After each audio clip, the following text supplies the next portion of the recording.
ព្រាមលោកលើកទី1បានព្រោះឡើងក្នុងឆ្នាំ1914ដល់ឆ្នាំ1919ដែលប្រទេសកម្ពុជាស្ថិតនៅក្នុងលំត្រួតត្រារបស់អាណានិគមបារាំងប្រជាជនខ្មែររងទុក្ខវេទនាត្រូវពួកអាណានិគមកែនហុចច្បាំងប្រឆាំងនឹងពួកផ្កាសេកលមកទន្ទឹមនឹងនោះការឡើងថ្លៃពន្ធដារក៏កាន់តែកើនឡើងជារៀងរាល់ខែធ្វើឲ្យប្រជានុរាស្ត្រមានការក្តៅក្រហាយយ៉ាងខ្លាំងប្រជារាស្ត្រនៅស្រុកមុខកំពូលចំនួន 3000 នាក់បានធ្វើបាតកម្មធ្វើញត្តិសុំឲ្យស្ដេចស៊ីសុវត្ថិ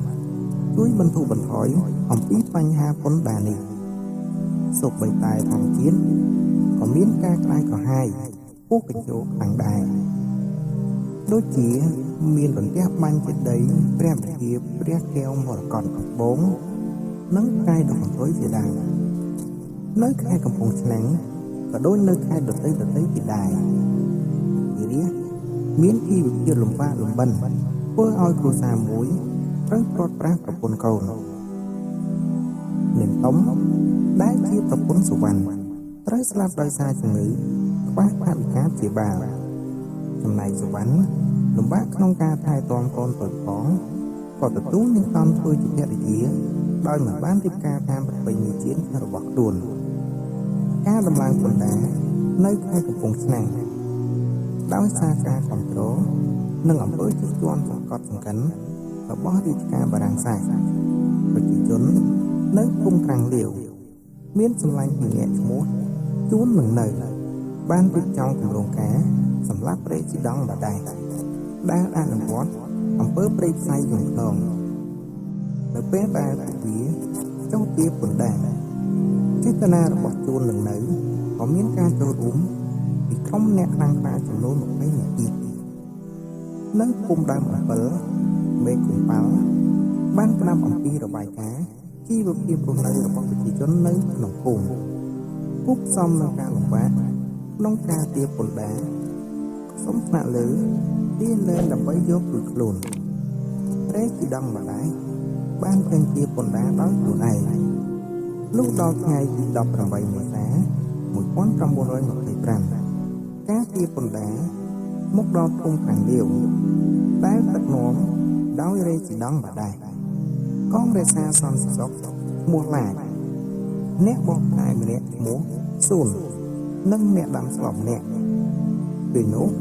បាដៃមានទំនាស់ជាមួយនាងនីនាងប៊ីក្នុងសភាពការនេះជាឱកាសមួយដែលធ្វើឲ្យអ្នកក្លាហានចេញប្រយុទ្ធសម្រាប់រេស៊ីដង់បាដៃដោយឥតញញើតដៃក្នុងនោះនៅសល់តែអ្នកដាំស្លម្នាក់ដែលរត់គេចខ្លួនហើយនាំដំណើរនោះទៅរាជការនៅក្រុងកំពង់ឆ្នាំងក្រោយពីសម្លាប់បាដៃនិងសហការីរួចមកក្រុមអ្នកក្លាហានមានបំណងចេញទៅក្នុងកំពង់ឆ្នាំងទៀតប៉ុន្តែត្រូវកងកម្លាំងបារាំងពួនបាញ់ស្ទាក់បានស្លាប់ខ្លះរត់ចូលព្រៃ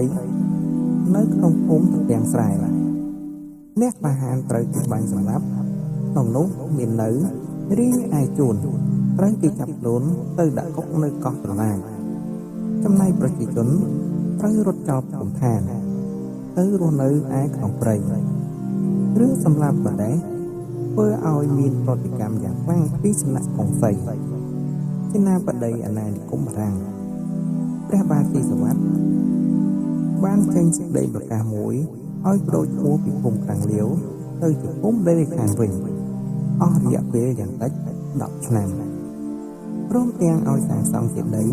ព្រះកែវមរកតនិងធ្វើបុណ្យនៅថ្ងៃទី18មេសាជារៀងរាល់ឆ្នាំជាទីបញ្ចប់ទាហានបានជាអ្នកស្រុកឲ្យមករស់នៅក្នុងផ្ទះសម្បែងរបស់ខ្លួនវិញចំណែកសុវណ្ណនិងនាងតន់ក៏បានមករួមរស់រួមតុជាមួយគ្នារៀងមកហើយអ្នកខ្លះទៀតក៏បានវិលមកជួបជុំប្រពន្ធកូនវិញដែរ